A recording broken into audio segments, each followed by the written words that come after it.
Hola amigos, ¿cómo están? Hoy en esta serie de videos cortos que llamamos Herrería sin secretos, les voy a mostrar cómo armo una rueda de hierro de este tipo con planchuela, que quedan muy lindos para proyectos como son los asadores y todas esas cosas. Primero y principal, en una base metálica lisa, puede ser una chapa, sueldo lo que sería el eje, ¿no es cierto? Después cilindro la planchuela. Para esto sí o sí van a necesitar una cilindradora, que les voy a dejar el video de una que fabriqué yo, que es muy sencilla.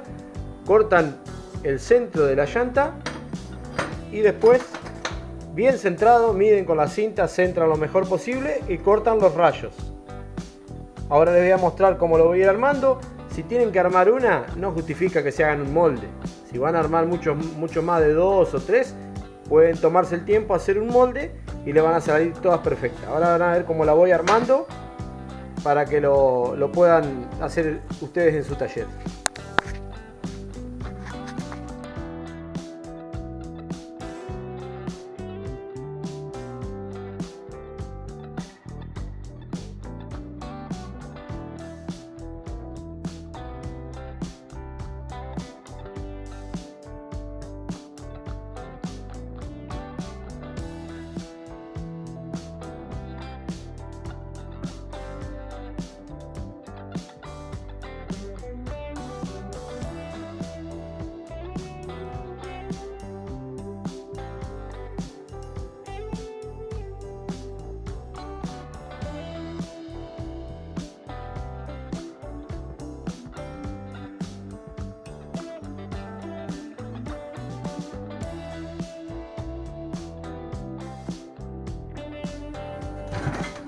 Bueno amigos, como pudieron ver, la hice a ojo, no tomé demasiadas medidas, lo único que les dejé unos rayos, uno más adentro que el otro para que quede un poco más estético.